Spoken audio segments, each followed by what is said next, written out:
Grace and peace and spoiler alert for the movie Guns Akimbo. My name's Ryan, I'm the movie pastor. I use my movie pass to get into movies, and then I think about them theologically. Guns Akimbo is such a interesting one. And to really talk about it, there's a word that I love, that I learned in college debate. It's the word pecan. That's P-C-O-N. It stands for performative contradiction. And if there is any theme that undergirds and encapsulates Guns Akimbo, it's the idea of a performative contradiction.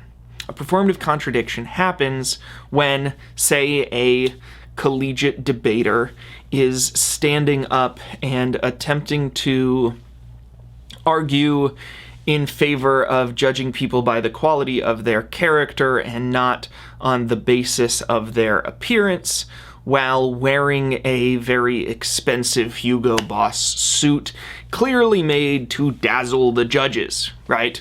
Oh, this is a performative contribution. You say that appearance doesn't matter, but clearly you believe it does, right? Or perhaps you're arguing in favor of egalitarianism and equal rights for women, but you are two men on a team, and the two women on the other side of the team who are assigned to argue the opposite perspective have the ability to say, hey, if you really believed that, wouldn't you value our opinions more and what it is that we have to say? And they could accuse you of a performative contradiction. You see, not every time a performative contradiction happens are you necessarily wrong. You just are necessarily less persuasive, because it's very, very difficult for people to believe what you're saying when your actions say something else. Actions speak louder than words. And my question with Guns Akimbo is, did they plan that? Let me explain what I mean.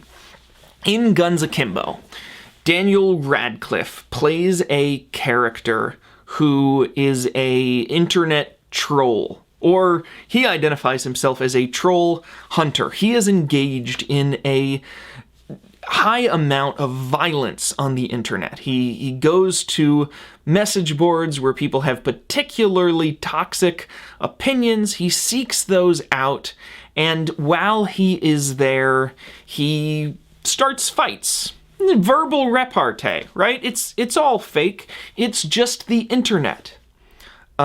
But he gets involved in kind of a dark corner of the cesspool of the internet. And in this movie, the internet is exaggerated to be more shallow and more bloodthirsty than I would argue it is in real life. A lot of things are exaggerated in the movie Guns Akimbo.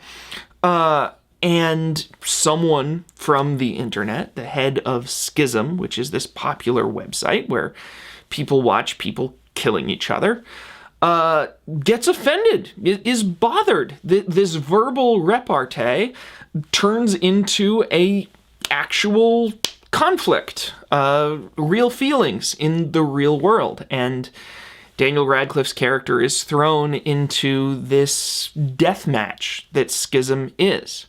So there's some obvious criticism of us in the seats, right? There's some obvious societal commentary that's going on. The internet is too focused on blood and guts and gore, and because they're too focused on blood and guts and gore on the internet, they don't recognize that that has real-world ramifications. Don't you understand? Well, how are we going to deliver this message? This message that the internet is too focused on blood and guts and gore. Why?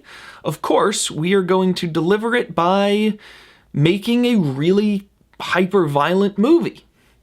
How are we going to distribute said hyper-violent movie? Well, of course, we're going to distribute it on the internet.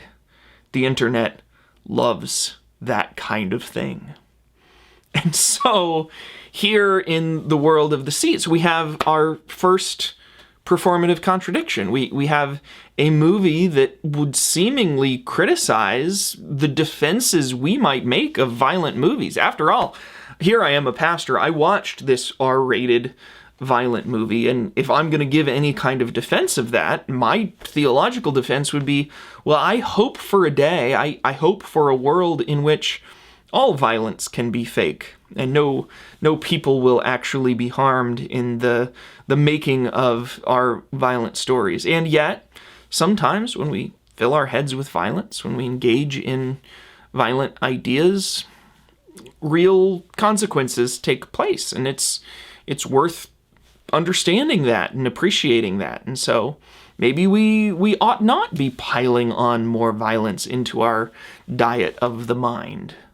And yet, how are we going to engage with that idea for Guns Akimbo? Well, we're going to engage with it here by watching this movie. Now let's move into the second performative contradiction, because there's one that goes on the screen as well. Daniel Radcliffe's character is a pacifist. In fact, he's a vegetarian. He's against violence of any kind, except for the internet kind, of course, and he spends the first act of the movie, or the second act, the first act in which he has guns taped to his hand, not firing them at people, including the person that he's really supposed to be fighting.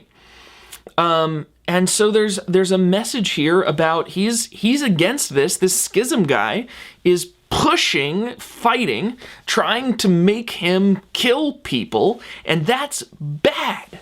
So what am I going to do about the fact that violence is bad? How am I going to solve this bad guy who is making the world more violent? Well, violence.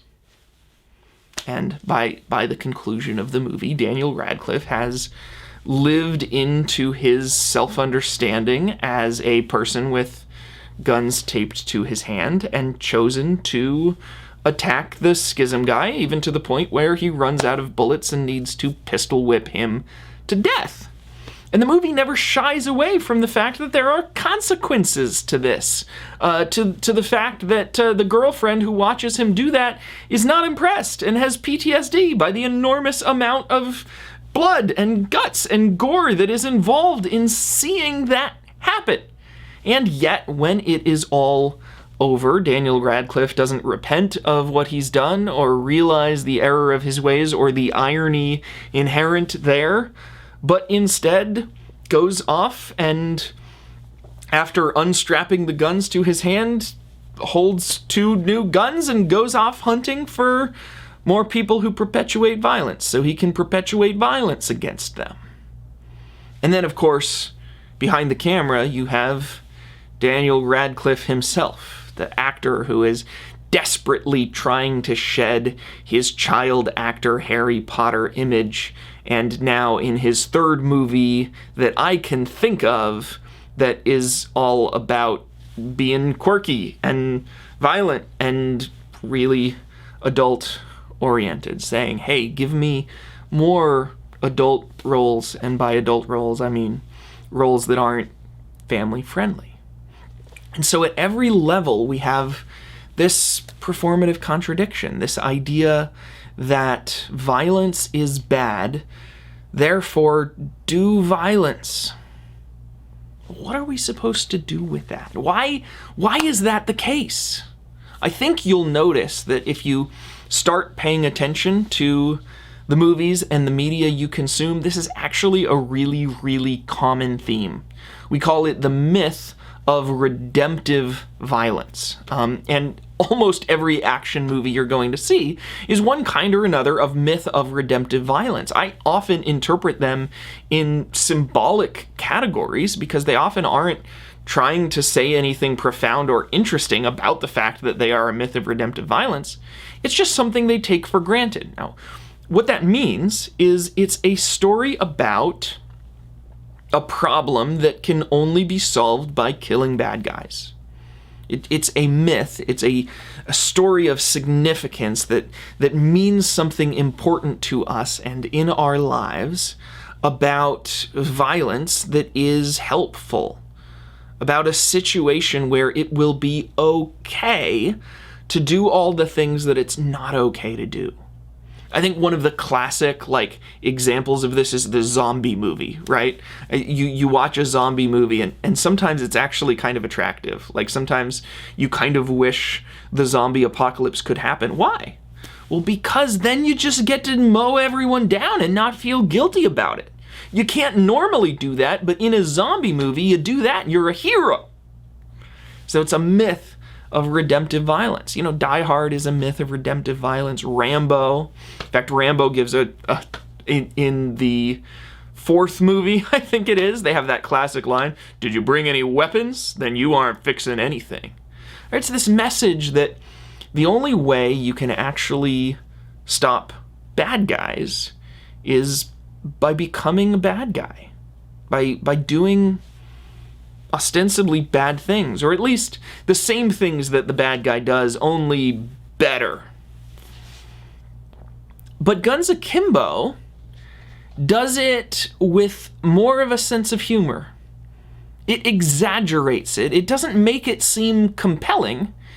It makes it seem ridiculous, which leads me to ask the question, is it trying to make the same mistake that society makes and not aware of the fact that it is contradicting itself on multiple levels? Or is it making fun of itself? Is it doing it on purpose and encouraging us to ask the question, hey, wait a second, this doesn't make any dang sense? Maybe what Daniel Radcliffe's character should have done is continue with his pacifism, or even what Jesus would have done when put in a situation where bad people tried to hurt him, get hurt, die, and therefore find new life because you are living for something that matters more than the short-term advantages of destroying your enemies. I am honestly not sure. That would take more study behind the camera and behind the scenes of the interviews of the author, and I always try to avoid that stuff, but I want to hear you sound off in the comments. Do you think that Guns Akimbo is trying to be ironic in order to send a message, or do you think it just doesn't care what message it's sending? Let me know, and I will see you next time on Movie Pastor. Hey, I should remind you, there's going to be some movies that are going to pop up on the screen that are other similar movies I've watched and reflected on. You might not have seen any of those, but there's a thing. I did a bunch of other movies, and some of the movies you've seen, I'm sure I reflected on. So you should click on that and see about it. Thanks. 'Twill be